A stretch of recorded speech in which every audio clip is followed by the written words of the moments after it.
focusing on the humanitarian work. This is what the people need right now. So far, what we know is that the death toll have exceeded 6,000 in Syria. We're hoping that this number will not increase by much, but from what we're seeing, what we're hearing, the devastation of that earthquake is really not giving us a lot of hope that this will be the end of it.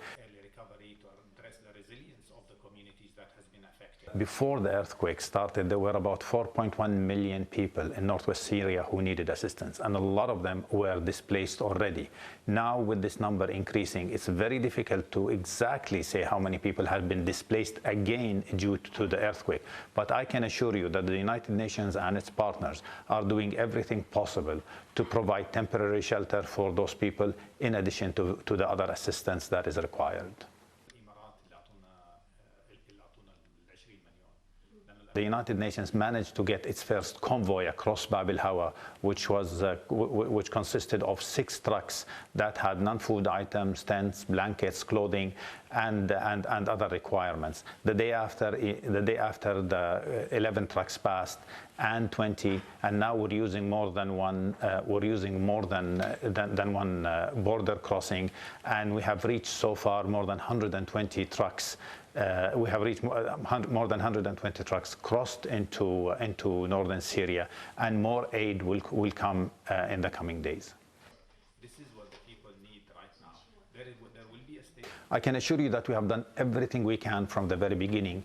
We were contacting authorities directly and through media and Security Council members and the entire international community, urging everybody to make sure that the United Nations and our partners have access from Turkey, but also from the government-controlled area.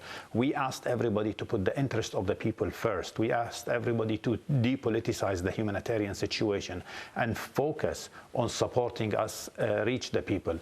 But that is a different stage we would reach. Right now, since the beginning, we've asked to use all modalities to reach the people in northwest Syria, cross-line and cross-border. And so far, we managed to open 2 more crossings from Turkey. So we have 3 points for cross-border. As for the cross-line, as you know, it's a very complex operation. There are different players. There are security considerations that needs to be taken.